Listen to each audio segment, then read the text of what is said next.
எல்லாருக்கும் good evening. Praise the Lord. ரொம்ப அழகாக நிறைய சாங்ஸ் பாடினீங்க, ரொம்ப சந்தோஷமாக இருந்தது.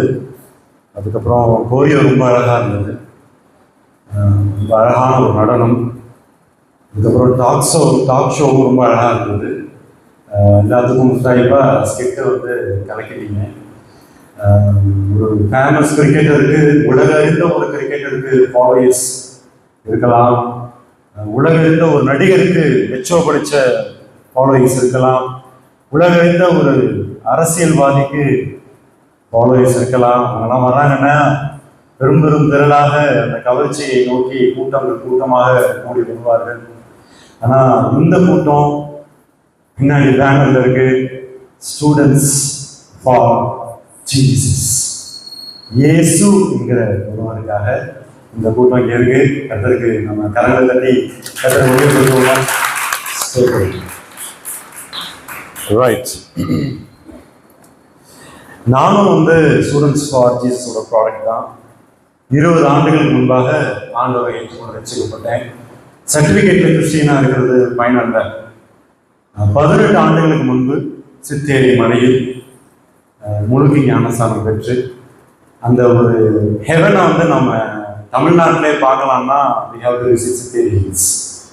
இறங்க மனசு வராது, மலையை விட்டு இறங்க மனசு வருது. அண்ணன் சொன்னாங்க உங்கள் அன்னைக்கெல்லாம் வாங்க அப்படின்னு சொல்லி உங்களை இன்வைட் பண்ணியிருக்கிறாங்க. மனசே வராது. நாங்கள் உலகத்துக்குள் புறப்பட்டு போகிறோமே அப்படிங்கிற எண்ணம் தான் நமக்கு இருக்கும். 18 ஆண்டுகள் முன்பு இந்த ஆண்டு தெரிந்து கொண்டார். எனக்கு அங்கிளாக இருந்தாங்கன்னா இப்போ தாத்தா ஆகிட்டாங்க, எனக்கு அண்ணனாக இருந்தாங்கன்னா இப்போ அங்கிள் ஆகிட்டாங்க, நான் அண்ணன் ஆகிட்டேன். நீங்கள்லாம் இப்போ குட்டிஸாக இருந்தீங்கெல்லாம் இப்போ வாலிபர்களாக இருந்தீங்க. அவங்களை பார்க்கறதுல மாற்ற மகிழ்ச்சி, கஷ்டத்தை சொல்கிறோம். சரி, நம்ம நேரடியாக செய்திக்கு போயிடலாம். அபிஷேகம் பண்ணணும். ஒரு கோயிலில் போயிட்டு, இந்தியாவில் இருக்கக்கூடிய புகழ்பெற்ற கோயிலில் போயிட்டு அபிஷேகம் பண்ணணும் அப்படின்னா என்னெல்லாம் வாங்கணும்னு நான் வந்து ஒரு செக்லிஸ்ட் பண்ணேன். என்ன வந்து டிஃபால்ட்டாக கேட்குறாங்க அப்படின்னு சொல்லி நான் வந்து ஒரு செக்லிஸ்ட் எடுத்து பார்க்குறப்ப அபிஷேகம் பண்ணுறதுக்கு கொஞ்சம் எனக்கு பைபிள் படிக்கணும். சரிங்களா, பைபிளை திறந்து வச்சுக்கோங்க. நான் வெறும் புத்தகத்தினுடைய பெயரையும் வசனத்தையும் தான் சொல்லணும். உறக்க சத்தமாக நீங்கள் படிங்க, அதை என்னுடைய காதுகள் கேட்கணும்னு ஆசைப்படுறேன். வெண்ணெயில வந்து நிறைய போட்டு அபிஷேகம் பண்ணுவாங்க. வெண்ணெய் வந்து குடம்புடமா வாளியாக வாங்கிட்டு வந்து அபிஷேகம் பண்ணுவாங்க, வெண்ணெய். சரி, அப்புறம் பார்க்கிறப்ப பால், அது வந்து ஒரு மிக மிக முக்கியமான பாலை வந்து ஊற்றி அபிஷேகம் செய்வாங்களாம். அதுக்கப்புறம் தயிர், எண்ணெய், பால், தயிர். அப்புறம் துளசி வந்து ரொம்ப முக்கியம் அபிஷேகம் பண்றதுக்கு. ரொம்ப ரொம்ப முக்கியமானது துளசி. அதுக்கப்புறம் விலை உயர்ந்த சந்தனம் இல்லையா, சந்தனம் வந்து இட் இஸ் வெரி காஸ்ட்லி. அந்த சந்தனத்தை கொண்டு வந்து அவங்க வந்து அபிஷேகம் பண்ணுவாங்களாம். அதுக்கப்புறம் வந்து பச்சை கற்பூரம், ரேர் பீசஸ் தான், ரேர் வெரைட்டிஸ் தான், ரொம்ப காஸ்ட்லியான விஷயங்கள் தான். பச்சை கற்பூரத்தை கொண்டு அபிஷேகம் பண்ணுவாங்களாம். அப்புறம் மஞ்சளை கொண்டு அபிஷேகம் பண்ணுவாங்களாம். அப்புறம் நிறைய பட்டு துணிகள், ஆபரணங்கள்லாம் கொண்டு அவங்க அபிஷேகம் பண்ணுவாங்க அப்படின்னு சொல்லி நான் வந்து கூகுள் பண்ணேன். அவ்வளோதான், வேற ஒன்றும் எங்கேருந்து நான் எடுக்கல. அப்படி இருக்கிற பொழுது சங்கீதம் புஸ்தகத்தை எடுத்துக்கலாமா? 23ஆம் அதிகாரம். எல்லாரும் ஃபர்ஸ்ட் தாத்தா பாட்டி நம்ம படிக்க சொன்ன அதிகாரம் தான் அது இல்லையா? ஃபர்ஸ்ட் நம்ம பைபிள் அதை தான் ஸ்டார்ட் பண்ணுவோம். 5ஆம் வசனம், என் சத்துருக்களுக்கு முன்பாக, என்னமா திரும்ப ரிப்பீட் பண்ணுங்க, சத்துருக்கு முன்பாக நீர் எனக்கு ஒரு பந்தியை ஆயத்தம் பண்ணி என் தலையை எண்ணெயால் அபிஷேகம் பண்ணுகிறீர். ஆமென். உட்காருங்க. தேங்க்யூ. இது என்ன வித்தியாசமா இருக்கு? நான் சாமியை நோக்கி ஓடுவேன், அதை வாங்குவேன், இதை வாங்கி கொண்டு போவேன். ஆனா ஒரு சாமி என்கிட்ட வந்து என்ன அபிஷேகம் பண்ணுமா? அப்படிதானே விக்கியை தள்ளி தள்ளி உட்கார வச்சுட்டீங்க. அவர் அபிஷேகம் பண்ண வந்தாரு, ஏசப்பா தள்ளி தள்ளி தள்ளி விட்டாங்க. காரணம் நாம நினைச்சுக்கிட்டு இருக்கோம் இதை பண்ணணும் அதை பண்ணணும். ஆனா அவர் நம்மளை தேடி வராரு, தேடி அபிஷேகம் பண்றாராம். நான் அந்த வசனத்தை மீண்டுமா நான் வாசிக்கிறேன்.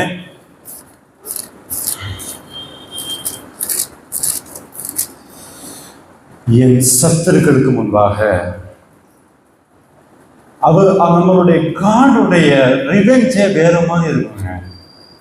அவருடைய செய்கைகள்லாம் பலமா இருக்கு. செஞ்சுருப்பாப்ல தரமா செய்வாப்புல, இறங்கி விளையாடுவாப்புல. 6 தான், செஞ்சுரி தான். ஆனா அதற்கு நாம் இடம் கொடுக்கிறோமா என்கிறத நம்ம பார்க்கணும். பிரதர் ஒரு கொஸ்டின் கேட்டாங்க இல்லையா, குற்றம் பார்க்கிறோமா, நம்ம மன்னிக்கிறோமா, குற்றம் பார்க்கிறோமா? அந்த மன்னிக்கக்கூடிய இருதயத்தோடு நாம் இருந்து நம்மளை கசக்கி பிடிக்கிறவர்களுக்காக, நம்மளை நசுக்குகிறவர்களுக்காக, நம்மளை எதிர்க்கிறவர்களுக்காக, நம்முடைய எனிமீஸ்க்காக, நம்முடைய சத்துருக்காக நாம ஜெபம் செய்து அமைதலோடு நீடிய பொறுமை எனும் ஆவியை கனியை பிடித்துக் கொண்டு வாழ்கிறோமா? என் சத்துருக்களுக்கு முன்பாக, அப்பா நீங்க போதும் சொல்லுவா, நீங்க போதும் அப்பா, நான் நேசிக்கிறேன் அப்படின்னு ஆண்டவரை நேசித்து அவர் அறிந்து அவரோடு கூட பழகி வாழ்கிற பொழுது அவர் நம்ம என்ன வசனம் சொல்லுது பாருங்க, அருமையா சொல்லுதேம்மா. யாத்திராகம் 14:14 சீக்கிரம் வாசிங்க. யாத்திராகம் 14:14 யாத்திராகம் 14:14 கர்த்தர் உங்களுக்காக யுத்தம் பண்ணுவா, நீங்கள் சும்மா இருப்பீர்கள். சும்மா இருப்பா, சும்மா இரு தம்பி, நீங்கள் சும்மா இருப்பீர்கள். கர்த்தர் உங்களுக்காக யுத்தம் பண்ணுவார். ஆண்டவர் நீங்க இந்த மாதிரி அவங்களை பகைக்க வேண்டியதில்லை, எதிர் பேச வேண்டியதில்லை, குறை சொல்ல வேண்டியதில்லை, உக்கிரமாக ஆக வேண்டியதில்லை, கோவப்பட வேண்டியதில்லை, பழி வாங்க வேண்டியதில்லை. சும்மா இருங்க. அவருடைய யுத்தம் எப்படி தெரியுமா இருக்கும்? உங்களுடைய சத்துருக்களை அவர் அழைப்பார். வா, எங்க கூப்பிடுறாரு தெரியலையே. நம்ம தான் இன்விடேஷன் எடுத்து கொண்டு போய் அபிஷேகம் பண்ண போறோம், வாங்காம கூப்பிடுவோம், கெடா வெட்ட போறோம், வாங்குவோம் கூப்பிடுவோம், ஊரையே கூப்பிட்டு கெடா வெட்டி சாப்பாடு போடுவோம். ஆனா அவர் இன்வைட் பண்ணுவாரு. Jesus invites your enemies. கர்த்தர் அவங்களை இன்வைட் பண்ணுவாரு. இன்வைட் பண்ணி என் சத்துருக்களுக்கு முன்பாக இந்த மாதிரி மேடை அமைப்பாரு. சத்துருக்களை இன்வைட் பண்ணுவாரு.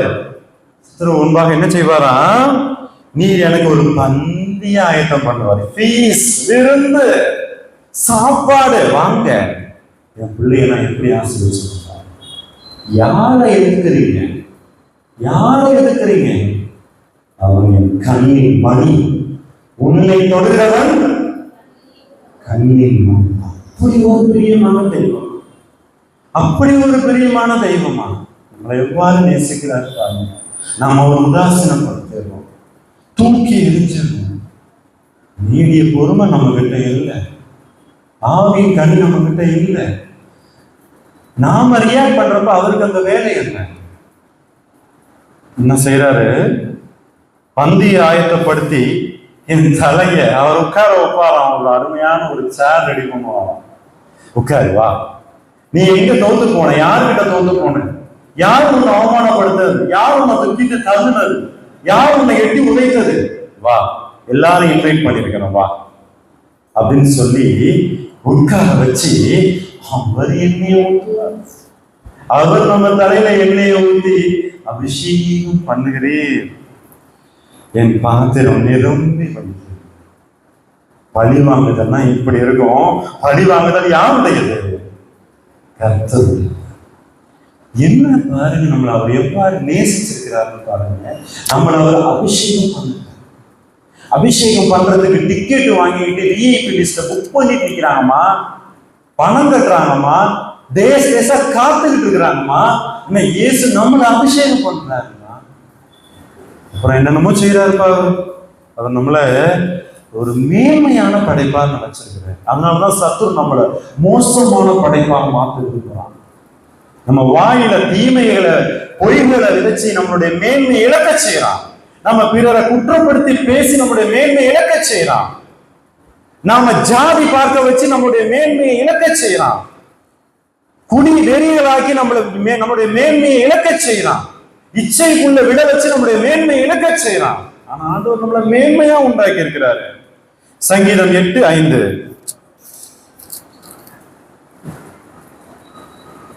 சீக்கிரம். நீர் அவனை தேவ தூதரிலும் சற்று சிறியவனாக்கினீர். அல்லேலூயா. ஆண்டவர் நம்மளை எப்படி ஆக்கியிருக்கிறாரா? விங்ஸ் தான்ப்பா இல்ல, நம்ம கிட்ட விங்ஸ் தான் இல்ல, தேவ தூதரிலும் சற்று சிறியவனாக்கினார். சந்தோஷமா இருக்கு. We are very special. நாம மிக மிக மேன்மையானவர். தேவதூதரிலும் சற்று சிறியவன் ஆக்கினீர், மகிமையினாலும் கனத்தினாலும் அவனை முடிசூட்டினீர். மகிமையும் கனத்தையும் பகிர்ந்து கொள்ளுகிற ஒரு கடவுள் நமது கடவுள் இயேசு கிறிஸ்து. மனிதன், மண்ணான மனிதனோடு மகிமையும் கனத்தையும் அவர் பகிர்ந்துக்கிறார், முடிசூட்டுகிறார், கிரீடம் வைக்கிறார் நம்மளை. அடுத்தது பாருங்க அவரு எப்படி பண்ணிருக்கிறாருன்னு பார்ப்போம். இல்ல இந்த விஷயத்தோடைய இம்பாக்ட் என்ன தெரியுமா? இந்த தேவதூதனை சற்று சிறியவனாக்குனாரு, மகிமையை கனத்தினால முடிசூட்டினால இம்பாக்ட் என்ன தெரியுமா? உலகம் எங்கும் அறிவு ஒளி வீசி இருக்குன்னா அது கிறிஸ்தவனாக்குதான், கிறிஸ்தவர்களுக்கு இந்த கல்வினாலதான், இயேசுவின் அன்பு தொட்டவர்களுடைய கல்வினாலதான் எல்லாரும் ஒளி பெற்றிருக்கிறாங்க. கல்வி என்னும் ஒளி பெற்றிருக்கிறாங்க. கல்வி கண் திறந்தவர் என்று தமிழக அரசாங்க புத்தகத்தில் ஒருவருடைய பெயர் குறிப்பிடலாம். அவருக்கு நமது வணக்கங்கள். ஆனா அவர் பிறக்கிறதுக்கு 200 வருஷத்துக்கு 100 வருஷத்துக்கு முன்னாடி எத்தனை மிஷனரிமார்கள் இங்க வந்து கல்வியை திறந்திருக்கிறாங்க. தேவ தூதர்களும் சற்று சிறியவர்கள். புரிந்து கொள்ளுங்க, நம்மளை கொண்டு ஆண்டவர் பெரிய வேலை செய்ய தயாரா இருக்கிறார். அதுக்காக நம்மளை படைத்திருக்கிறார். நீங்க ஒவ்வொருவரும் தேவதூதனும் சற்று சிறியவனா இருக்கீங்க. உங்கள் கனத்தினால மகிமையினால முடிசூட்டி வைத்திருக்கிறார். உங்களுடைய தலையில எண்ணெயை ஊன்ற ஒரு அபிஷேகம் பண்ண தயாரா இருக்கிறார். We are all very special. அதை அண்டர்ஸ்டாண்ட் பண்ணவங்க சாதித்து கொண்டே இருப்பாங்க. கல்வி எங்க பார்த்தாலும் கல்வி, எங்க பார்த்தாலும் சுகாதாரம் எப்படி நடந்தது? கிறிஸ்துவ நடந்தது. இன்வென்ஷன்ஸ், கண்டுபிடிப்புகள், பேசிட்டு இருக்க மைக்கு, இந்த சட்ட பட்டன் எல்லாம் யாரும் கண்டுபிடிச்சது? ஆண்டவருடைய பிள்ளைகள். அவர் கனம் பண்ணுவார், அவர் மகிமைப்படுத்துவார், அவர் முடிசூட்டுவார். அண்டர்ஸ்டாண்ட், புரிந்து கொள்ளுங்கள். We are very special. We are very special. நம்மளை சுத்தி சுத்தி வருவார், நம்மளை நேசிப்பாரு. நேற்று என்ன அன்பின் பிறந்த நாள் நேற்று. இன்னும் கூட அவர் எப்படி மகிமைப்பட்டு ரோமர் 8:30.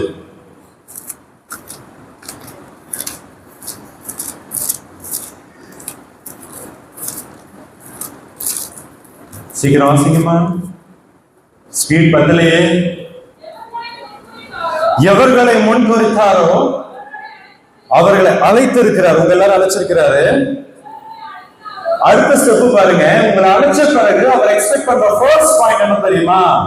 அவர்களை நீதிமான்களாகி இருக்கிறார். அவர் அதான் விரும்புவார்.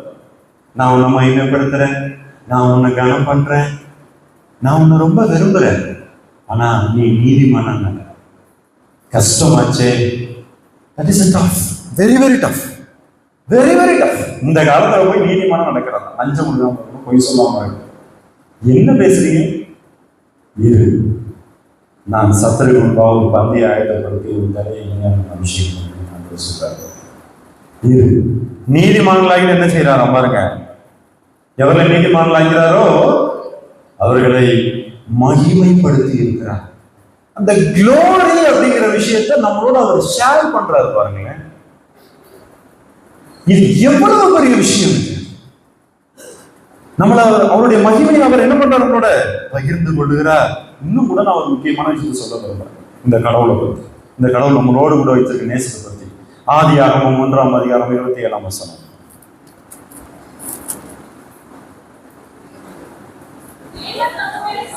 தேவன் தம்முடைய சாயலாக மனுஷனை சிருஷ்டித்தார். நீங்க எப்படி இருக்கீங்கன்னு யோசிக்காதீங்க. நீங்க தான் ஆண்டவர், நீங்க தான் இயேசுப்பா. அவர் அவ்வளவா நேசிச்சு அவருடைய சாயலே நம்மளை ஒன்று பண்ணிருக்கிறார். ஒருவரை பயக்கிறப்ப நம்ம முகம் எப்படி மாறுது, நம்ம முகநாடி எப்படி மாறுது. தேவ சாயலை அவிழ்த்து விட்டு விடுகிறோமே, தூக்கி ஓரமா வச்சிடுறோமே. அப்ப அவர் எவ்வளவா வேதனை, எப்பேற்பட்ட மகிமையை கொடுத்திருக்கிறாரு பாருங்க. கடவுள் எப்படி இருப்பாங்க? நம்மை போலதான் இருப்பாங்க. கண்ணாடியை பார்க்கறப்ப சொல்லிடுங்க, பாத்தீங்க அப்பா நீங்க இப்படிதான் இருப்பீங்களாப்பா அப்படின்னு சொல்லி உங்களை பாருங்க. உங்களை கண்ணாடியை பார்ப்பா நீங்க இப்படிதான் இருப்பீங்களாப்பா. அவர் எவ்வளவு டிட்டர்மைண்டா தீர்மானித்து அப்படி உருவாகி இருக்கிறார் பாருங்க. மனுஷனை மட்டும் எப்படி நம்ம மேல தெரியுமா இல்ல? தொடர்ந்து வாசிப்போம் அந்த வசனத்தை. 27. அவனை தேவ சாயலாகவே his own image, own image. நான் வந்து இப்படி இருக்கிறேன், நான் அப்படி இருக்கிறேன், என்னை எந்த பையனும் பார்க்கல, என்னை எந்த பொண்ணும் பார்க்கல. அப்பா நீ கடவுள்பா, நீ கடவுள்பா, நீ ஆண்டவருடைய சாயல உள்ளவன்பா, நீ மகிமை பொருந்தியவன்பா, நீ கனம் உள்ளவன்பா, தேவ சாயல் உள்ளவன்பா, நீ ஆசீர்வாதத்தை பிறருக்கு கொடுக்க படைக்கப்பட்ட சிருஷ்டி. நீ ஆசீர்வாதமாகவே வாழ பிறந்தவன். நம்ம ஆசீர்வாத விடுதலை பெருவிழாக்களை நோக்கி ஓட வேண்டியதில்லை. நாம ஆசீர்வதிக்கிறவர்கள். நாம தேவ சாயல். உன்னுடைய சாயலை குறித்து உனக்கு வருத்தம் இருந்தா என்னோட தூக்கி போடுற. நீ தேவனுடைய சாயல். தேவனுடைய சாயல். அவர் வந்தா எப்படி நிற்குமோ அப்படி நீ வந்தா இருக்கும். அந்த இடத்துல ஆசீர்வாதம் இருக்கும். அந்த இடத்துல நன்மை இருக்கும். அவருடைய கிரியை உண்மையில் வெளிப்படுத்தும் பொழுது அப்படியான செயல்கள் நடைபெறும். தேவ சாயலாகவே சிருஷ்டித்தா நல்லா புரிஞ்சுங்க. இது ஆம்பளைன்னு சொல்லிடுவீங்களேன்னு அவர் கண்டினியூ பண்ணிட்டாரு. அவர் கம்ப்ளீட் பண்றாரு. என்ன கம்ப்ளீட் பண்றாரு பாருங்க. ஆணும் பெண்ணுமாக அவர் சிருஷ்டித்தார். அப்பா முடிச்சுப்பாங்க. ரெண்டு பேருமே தேவ சாயல் தான். அதை கம்ப்ளீட் பண்ணிட்டாரு. அவர் ஒருவேளை மேல் காட் அப்படின்லாம் கிடையாது. ஆணும் பெண்ணுமாக அவர் சிருஷ்டித்தார். தொடக்கத்துல பாருங்க, அவர் நம்மளை என்ன செஞ்சாரு? அபிஷேகம் பண்ணாரு, மகிமைப்படுத்தினாரு, தேவ சாயல்ல சிருஷ்டித்தார். இன்னும் சொல்ல போனா நம்மளை குறித்து இருக்கு பாருங்க. சங்கீதம் வாசிக்க வேணாம். சங்கீதம் 139ஆம் அதிகாரத்துல பிரமிக்கத்தக்க அதிசயமா. ஏன்பா உன்னை என்னை அவர் இவ்வளவு மெனக்கிடணும்? அவர் இவ்வளவு மெனக்கிட்டு படைச்சு வச்சிருக்கிறாரு பாருங்களா. பிரமிக்கத்தக்க அதிசயமா. So that is a cause. ஒரு மிகப்பெரிய காரணம் உண்டு உன்னுடைய பிறப்பினம். மறந்துடாத. உன்னுடைய சுற்றி இருக்கக்கூடிய சூழ்நிலை நினைச்சு நீ பயப்படாத, ஐயப்படாத. சார் எங்க வீட்டுல காசே இல்லைங்கய்யா, எனக்கு எந்த ஆதாரமும் இல்லைங்கய்யா, நான் வருத்தத்தின் மீதுல வாழ்ந்துட்டு இருக்கேங்கய்யா, என்னுடைய படிப்புல நான் முற்றிலும் தோல்வி அடைந்து கொண்டே இருக்கிறேங்கய்யா. இல்லை, அதெல்லாம் ஒன்றும் கிடையாது. அதான் உலகம் உன்னை காட்டி ஏமாத்துது. தடுமாறிடாத, நீதிமானாய் கர்த்தருக்கு பிரியமா நடந்து கொண்டே ஆண்டவர் உன்னில் வெளிப்படும் லாபம். இன்னைக்கே அவர் உங்ககிட்ட வெளிப்பட்டு தான் இருப்பார், சந்தேகமே இல்லை. ஆனா அந்த ஒரு டே இருக்கு இல்லையா, என்ன டே, ஃபீஸ்ட் டே இருக்கு இல்லையா, அதான் நீ நிறைய எக்ஸ்பீரியன்ஸ் பண்ணுவேன். நிறைய தம்பி வாங்க அப்படின்னு சொன்னோம்னா யாரா நீ சொல்லுவோம், தம்பிங்குவோம், ஒரு சாருன்னு சொல்லுவான். எல்லாத்தையும் எக்ஸ்பீரியன்ஸ் பண்ணுவேன். உனக்கு ஆசீர்வாதமான வாழ்க்கை அமையும், ஆசீர்வாதமான ஒரு அற்புதமான ஒரு துணை அமையும். ஏன்னா உன்னை தேவ சாயலா உண்டாக்குனவருக்கு உனக்கு என்ன கொடுக்கணும்னு தெரியாதா? உண்மையா கொடுப்பாரு. நீ தடுமாறிடாத, நீ தடுமாறிடாத. உனக்கு கொடுத்த பெரிய திட்டங்கள் அவருக்கு இருக்கு, பெரிய பிளான்ஸ் இருக்கு. அவர் ஆசீர்வதிக்கவே ஆசீர்வதிக்கிற தேவன். தடுமாறாத. லூக்கா 1ஆம் அதிகாரம் 48 வசனம். ஸ்பீடு பத்தலாம் இங்க கொஞ்சம். நீங்கள் மன்னாருடைய யூத்தோட போட்டி போடுவோமா? வரீங்களா? சொல்லி முடியாது அப்போ நினைப்பாங்க. வாங்க. அவர் தம்முடைய அடிமையின் தாழ்மையை நோக்கி பார்த்தா, நல்லா புரிஞ்சுக்கோங்க. நீங்க அவர் ஏசப்பா நோக்கி பாருங்க நெட்ஃபிளிக்ஸ் படம் பார்த்துட்டே சொன்னோம்னா ஒரு பண்ணுவாங்க. நெட்ஃபிளிக்ஸ் படமாக்கலாம் தப்பு கிடையாது. ஏன்னா அது சோசன் இருக்கு. நான் உங்களுக்கு ரெஃபர் பண்றேன். சோசன் சீரீஸ் அதுல ஃபர்ஸ்ட் சீரீஸ் இருக்கு Netflix. If you are a subscriber on Netflix, please watch it. Chosen அப்படிங்கிற ஆப் பிளே ஸ்டோர்ல டவுன்லோட் பண்ணுங்க. அதுல 3-4 சீரீஸ் கம்ப்ளீட் பண்ணிட்டாங்க. 5th சீரீஸ்க்காக waiting. தி சோசன் சொல்லிட்டு ஆண்டவருடைய அற்புதமான ஒரு வாழ்வை அவங்க படமாக்கி இருக்கிறாங்க. சரி, நம்ம இதுக்கு வந்துருவோம். அவர் தம்முடைய அடிமையின் தாழ்மையை நோக்கி பார்த்தார். எப்ப நோக்கி பார்ப்பாருன்னு வச்சுக்கோங்க, உலகம் உங்களை நசுக்கிறப்ப நோக்கி பார்ப்பாரு. எப்பா எனக்கு ஒரே கண்ணீர் தான்ப்பா வாழ்க்கையில ஏசப்பா உங்கள்கிட்ட நெருங்கிட்டு இருக்காருன்னு அர்த்தம். எனக்கு ஒரே துக்கம் தான்ப்பா வாழ்க்கையில ஏசப்பா உங்களோடு இருக்கிறாருன்ற அர்த்தம். என்ன அடிமையா நடத்துறாங்க, ஆண்டவர் உண்மையில் பிரியமா இருக்கிறாருன்னு அர்த்தம். ஏன்னா அங்க என்ன பண்ண போறாரு? அவரு உள்ளங்கையில வளைஞ்சிருக்கிறவர் வேலை பார்க்க போறாரு.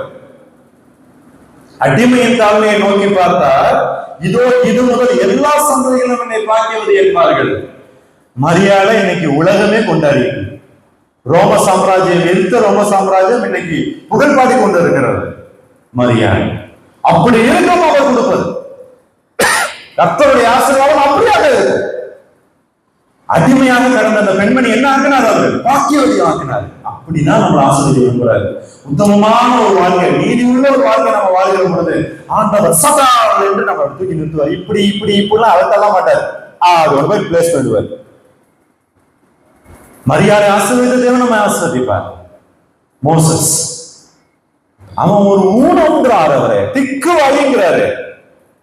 ஆனா யூதர்களுக்கு அவர் பெரிய மனுஷன், இஸ்லாமியருக்கு அவர் பெரிய மனுஷன். இயேசு கிறிஸ்துவுக்கு உடைய விசுவாசிகளுடைய எண்ணிக்கையை விட மோசையோட எண்ணிக்கை அதிகம் தெரியுமா இந்த உலகத்தில் உங்களுக்கு? யூதர்கள் இயேசுவை ஏற்றுக்கொள்ளல, இஸ்லாமியர்கள் இயேசுவை ஏற்றுக்கொள்ளல, கிறிஸ்தவர்கள் நாம ஏற்றுக்கொண்டிருக்கோம். நாம மோசையை பற்றி படித்துக் கொண்டிருக்கிறோம். ஆனா யூதர்களும் இஸ்லாமியர்களும் கிறிஸ்தவர்களும் சேர்ந்து கொண்டாடிய ஒரு மனிதன் யார்? மோசே. நான் திக்கு வாயும் மந்த நாவும் கொண்டவர் என்று சொன்னவர் ஆண்டவர். அவன் தான் தெரிஞ்சுக்கிட்டார். நான் பெரிய ஆளு நீங்க வச்சுக்கீங்களேன், தூசியாக்கிடுவார். அவர் ஆக மாட்டார், நம்மளே ஆயிடுவோம். அவர் எல்லாரையும் நேசிக்கிறவர், நம்மளே ஆயிடுவோம். நம்மளுடைய அகம்பாவம், நம்மளுடைய பெருமை, நம்மளுடைய புகழ் நம்மளை அழிச்சிடும்.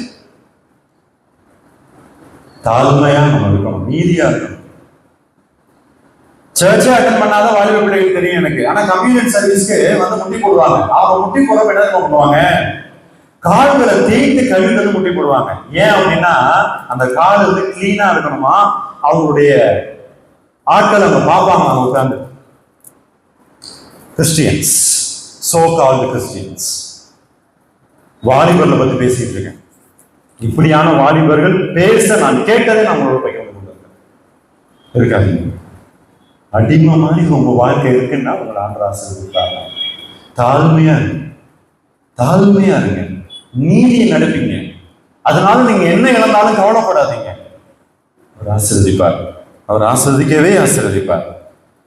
அவர் என்ன பண்ணாரு? பாக்கியவதியா மாத்தினார். அப்புறம் இதெல்லாம் விட இன்னொன்னு பண்ணாருங்க, வல்லமா ஒண்ணு பண்ணாரு. வைமப்படுத்தினாரு, கிரீடம் சூட்டினாரு, அபிஷேகம் பண்ணாரு. என்ன பண்ணாரு? நேற்று என்ன நாள்? என்ன நாள் நேற்று? யாரு கொடுத்தாரு? சாண்டி என்னுடைய மெசேஜ் கேட்டுட்டு இருக்கப்ப அண்ணன் கேட்டாங்களாம், ஏன் கடவுளே இறங்கி வர வேண்டியதானே? ஏன் கடவுளே இறங்கி வர வேண்டியதானே? ஏன் ஏசு கிறிஸ்து போய் அனுப்புறாரு? ஏன் சண்டை அனுப்பும்? அவர் பெரியவர் தானே, நேசிக்கிறீங்கல்ல, மக்களை நேசிக்கிறீங்கல்ல, படிச்சிங்கல்ல, இறங்கி வாங்க. ஏன் அவரு தன்னுடைய மகன் அனுப்புனாருன்னு கேட்கிறப்ப அண்ணா வந்து ஒரு செஷன் பிரேக் விட்டு அடுத்த செஷன்ல ஒரு ஆன்சர் பண்ணாங்களாம். எது மிகுந்த வழியே கொடுக்கும். எனக்கு ஒரு மகன் இருக்கிறான், 3 நாளா ஜுரம். அவனுக்கு நைட்டெல்லாம் குளிர் ஜுரம். நைட் நான் தூங்கவே இல்லை. இப்ப நானும் என் பையனும் நிற்கிறோம், யாரை சுட வராங்க. எது நான் என்ன பண்ணுவேன்? ஒரு ஆள் சொல்லுவேன், நான் தானே அவனை பின்னாடி நான் நிற்போம் முன்னாடி. எது அதிக வழி?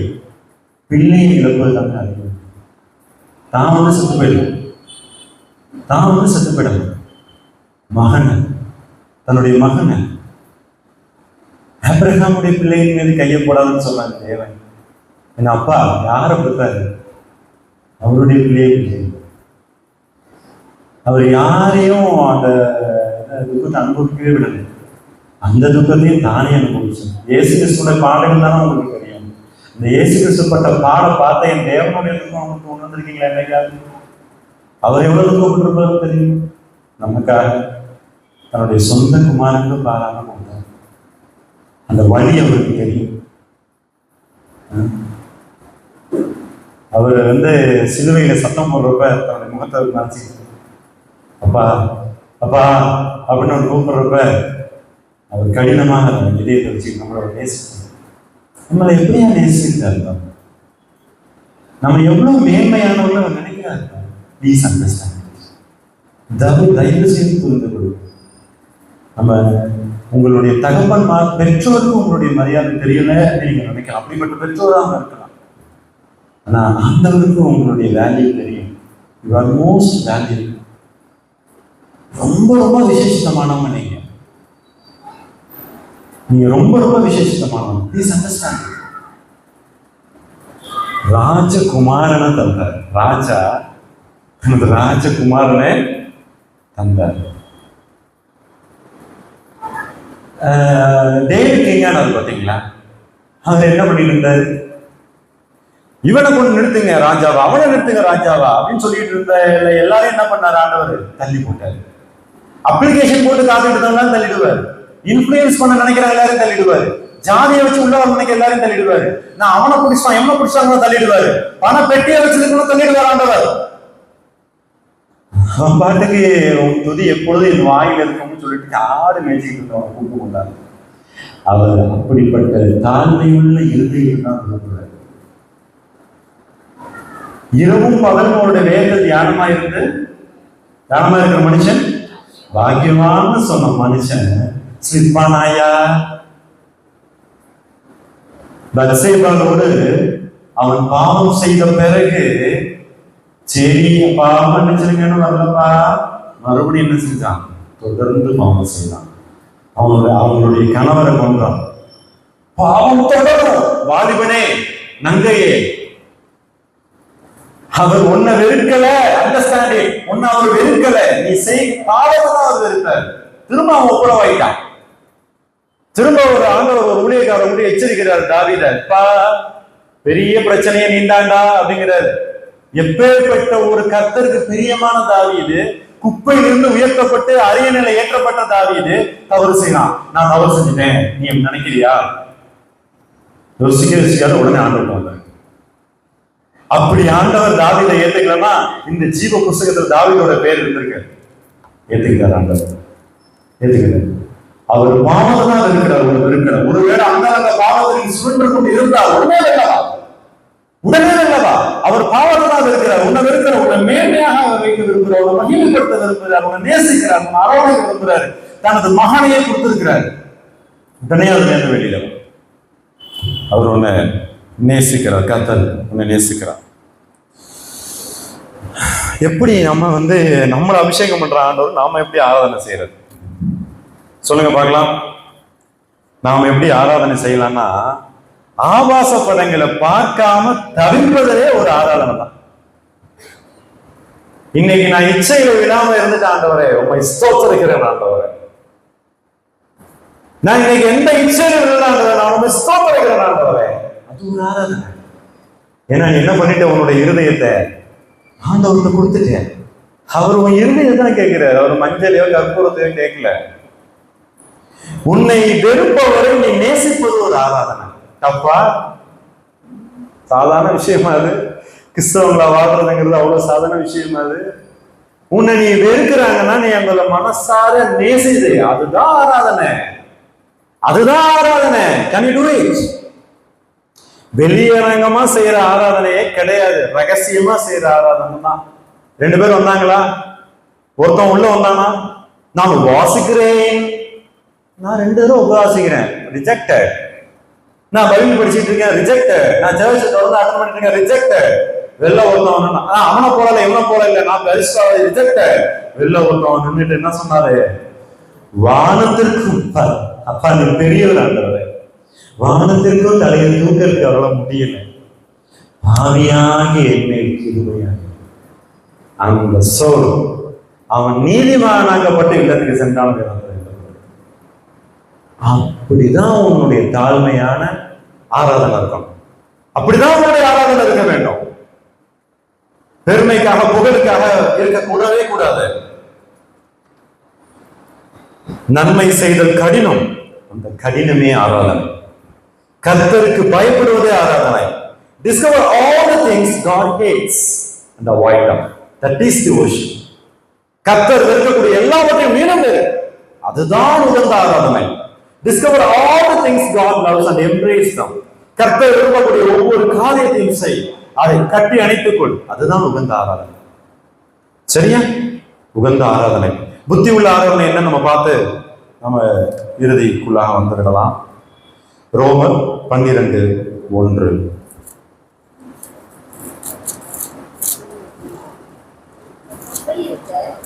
அப்படி இருக்க சகோதரரே, நீங்கள் உங்கள் சரீரங்களை பரிசுத்தமும் தேவனுக்கு பிரியமுமான ஜீவ பலியாக ஒப்பு கொடுக்க வேண்டும் என்று தேவனுடைய இரக்கங்களை முன்னிட்டு உங்களை வேண்டிக் கொள்ளுகிறேன். இதுவே நீங்கள் செய்யத்தக்க புத்தி உள்ள ஆராதனை. புத்தியோடு நீங்க ஆராதிக்கணும். கிட்னி அங்க இருக்கு, சரி அதான் இருக்கு, அதோட ஆராதிக்கணும். என்ன தெரியுமா? நீங்கள் உங்கள் சரீரங்களை பரிசுத்தமா பார்க்கணும். அந்த டே, எவ்ரி டே நீங்க சக்சஸ்ஃபுல்லா முடிங்க பார்ப்போம். சக்சஸ்ஃபுல்லா முடிங்க, உங்களுடைய டேவா சக்சஸ்ஃபுல்லா முடிங்க. உங்களுடைய உடலை யாரையும் தொட விடாதீங்க. திருமணம் வரைக்கும், திருமண பந்தத்துல ஏசப்பாக்கு முன்னாடி நிக்கிற வரைக்கும் உங்களுடைய உடலை யாரையும் தொட விடாதீங்க. அது பரிசுத்தமானது. அதான் சொல்லப்பட்டிருக்கு, வசனம் சொல்லுது. சரீரங்களை பரிசுத்தமா பார்த்துக்கணும் இல்லையா? நான் ஒரு இமேஜ் அனுப்புறேன். நோ நோ, ஆராதிக்கலன்னு அர்த்தம். நீ இயேசுன்னு சொல்லலாம், ஆராதிக்கலன்னு. புத்தி இல்ல உனக்குன்னு அர்த்தம், புத்தி கெட்டு போச்சுன்னு அர்த்தம். சரீரங்களை பரிசுத்தமும் தேவனுக்கு பிரியமானப்பா. நீங்க என்ன கேக்குறீங்க? என்ன கேக்குறீங்க? தரேன். பிரியமான ஜீவபடி, பிரியமான ஜீவபடி. நீங்க என்கிட்ட என்ன கேட்டுவிட்டீங்க? என்ன கேட்டுவிட்டீங்க? என்னதான் கேட்டுவிட்டீங்க? அவ்வளவுதான், என்னதான் கேட்டீங்க. வேற எதையுமே அவர் கேட்க மாட்டார்.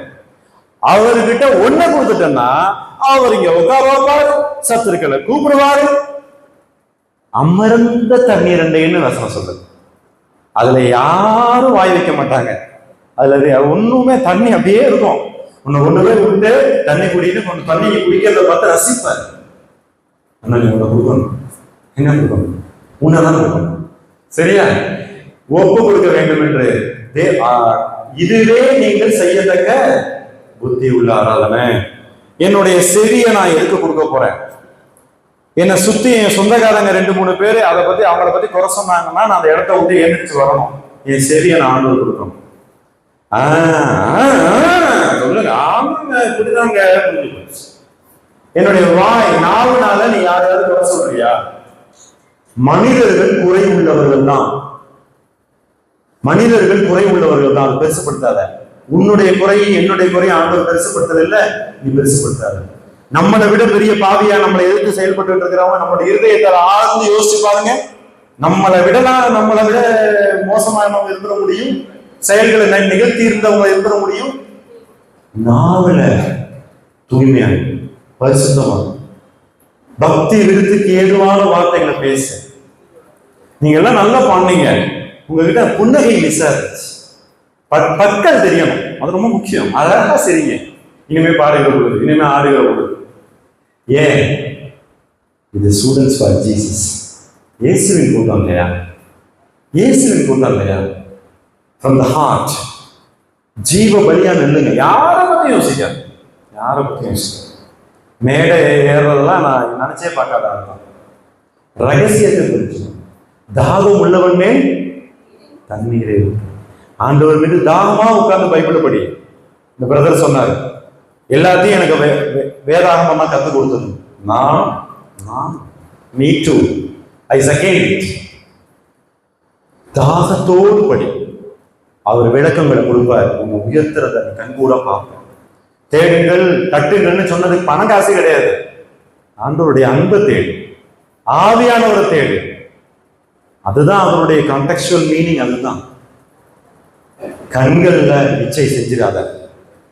நீ நல்லா ட்ரெஸ் பண்ணிட்டு எவ்ரி வீக் சர்ச் போயிட்டு உபாசிச்சு பைபிள் வாசிச்சு